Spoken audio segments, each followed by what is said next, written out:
दोस्तों, यह वीडियो एकदम अलग टॉपिक पर है। हाइड्रोकार्बन्स का इंडिया अपनी जरूरत का मैक्सिमम इंपोर्ट डिपेंडेंट है।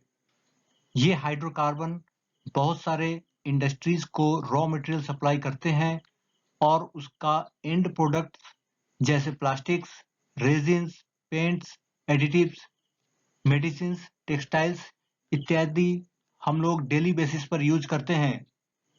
इस वीडियो में हम टॉप इंपोर्टेड केमिकल्स और उससे रिलेटेड कंपनीज को जानने का प्रयास करेंगे। अतः अनुरोध है कि आप अंत तक इस वीडियो को देखिए और इस इंडस्ट्री को समझने का प्रयास कीजिए। इंडिया में जो सबसे ज्यादा केमिकल इंपोर्ट होता है वो मेथनॉल है। हम अपनी जरूरत का लगभग 90% भाग इंपोर्ट करते हैं। मेथनॉल कोयला, एग्रीकल्चर रेसिड्यू, कार्बन डाइऑक्साइड और नेचुरल गैस से बनाई जा सकती है। इसमें नेचुरल गैस से बनाना सबसे ज्यादा कॉस्ट इफिशिएंट है। इसमें पेट्रोल और डीजल की तुलना में कम एनर्जी रहती है, लेकिन यह पेट्रोल और डीजल को रिप्लेस करने की क्षमता रखती है। ईंधन में इसके मिश्रण से हमारे आयात पर निर्भरता कम होगी। इसका एक by product di methyl ether है जो एलपीजी में 20% की मिलावट से करीब भारत को 6000 करोड़ की बचत होगी। भारत में मिथनॉल उत्पादन के लिए कई प्लांट लगाने की योजना भी है। अगर इंडिया में मिथनॉल का उत्पादन बढ़ता है तो 3 कंपनियों को सबसे ज्यादा फायदा होगा। वो होगा पराज इंडस्ट्रीज, दीपक फर्टिलाइजर और जीएनएफसी। इंडिया में जो दूसरा सबसे ज्यादा इंपोर्ट किए जाने वाला केमिकल है वो एसिटिक एसिड है। एसिटिक एसिड मेथनॉल और एथनॉल दोनों से बनाया जा सकता है, लेकिन मेथनॉल से बनाया जाना ज्यादा कॉस्ट इफेक्टिव है। जीएनएफसी इसका एक मात्र मैन्युफैक्चरर है। इस केमिकल का डिमांड इंडिया में लगातार बने रहना की उम्मीद है, क्योंकि डोमेस्टिक बहुत कम ही मैन्युफैक्चरर हैं। एसिटिक एसिड के इस्तेमाल से हम लोग पीटीए, प्यूरिफाइड टेरिफेथैलिक एसिड बनाते हैं, जिसका उपयोग पैकेजिंग, फार्मा और प्लास्टिक इंडस्ट्रीज इत्यादि में होता है। इससे जो रिलेटेड केमिकल और कंपनीज हैं वो लक्ष्मी ऑर्गेनिक्स, जुबिलिएंट इंग्रेविया लिमिटेड, जीएनएफसी इत्यादि हैं। इंडिया में टॉलिन का भी बड़े पैमाने पर इंपोर्ट किया जाता है। यहाँ पर टॉलिन का काफी ह्यूज डिमांड है और जो लोकल मैन्युफैक्चरर है वो काफी कम है, इसलिए हमें इंपोर्ट पर डिपेंडेंट रहना पड़ता है। टॉलिन का रॉ मटेरियल नेफ्था है। यह एक सॉल्वेंट है जिसमें कई सारे प्रोडक्ट जैसे पेंट्स बनाने में, फिर rubber, printing inks, thinners, adhesives इत्यादि बनाने में इसका इस्तेमाल होता है। टॉलिंग का इस्तेमाल कर हम लोग पॉलीमर्स बनाते हैं, जिससे nylon, plastic bottles, pharmaceuticals, dye और कॉस्मेटिक्स प्रोडक्ट्स भी बनाए जाते हैं। इससे इस प्रोडक्ट से जो रिलेटेड इंडस्ट्रीज हैं उसमें आरआईएल, आईओसीएल, बीपीसीएल, जीएनएफसी और दीपक नाइट्रेट है।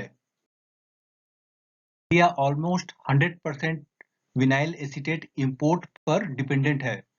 यह एक एसिटिक एसिड का डेरिवेटिव्स है। इसका जो मेन इंडस्ट्री है वो एडिसिव और कोटिंग फॉर्मुलेशंस में इसका जरूरत पड़ता है।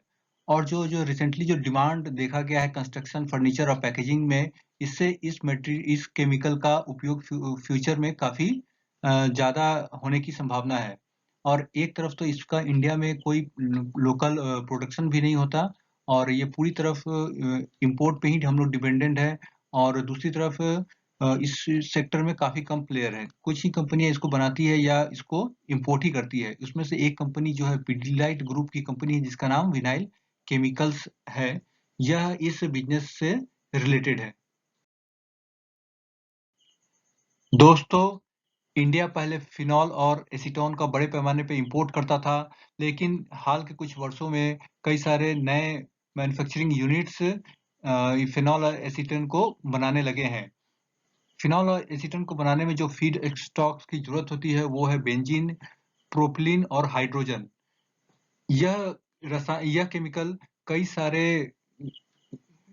सारे इंडस्ट्रीज को रॉ मटेरियल सप्लाई करता है, जैसे डिटर्जेंट्स बनाने में इसका यूज होता है, एग्रीकल्चर केमिकल्स, फिर मेडिसिन, प्लास्टिक्स और डाइज बनाने में इसका यूज होता है। जो सबसे ज्यादा यूज फिनॉल और एसीटोन का होता है वो बाइसफेनॉल ए बीपीए बनाने में होता है, जिससे पॉलीकार्बोनेट और एपॉक्सी रेजिन्स बनता है। इस पॉलीकार्बोनेट और एपॉक्सी रेजिन्स का बड़े पैमाने पे हम लोग यूज करते हैं, जैसे इलेक्ट्रॉनिक डिवाइस वगैरह बनाने में, ऑटो पार्ट्स बनाने में, सेफ्टी ग्लास, बिल्डिंग मटेरियल्स इत्यादि बनाने में, एग्रीकल्चर वगैरह में भी काफी इसका यूज होता है। इससे रिलेटेड कंपनी दीपक नाइट्रेट लिमिटेड है। इसने जब अपना मैन्युफैक्चरिंग यूनिट लगाकर स्टार्ट किया था, तब से इस स्टॉक का प्राइस लगभग 10 गुना से ज्यादा बढ़ चुका है, और फ्यूचर में भी इसके इसके इसके जो प्राइस है और इसके जो सेल्स हैं वो इसी अनुपात में बढ़ेंगे। दोस्तों, आज का यह वीडियो आपको कैसा लगा कमेंट सेक्शन में जरूर बताइएगा। अगर आपने भी इनमें से किसी एक कंपनी में इन्वेस्ट किया हो तो उसे भी आप बता सकते हैं। इस वीडियो को आप लाइक, सब्सक्राइब और शेयर कीजिएगा, और अंत में वीडियो देखने के लिए धन्यवाद।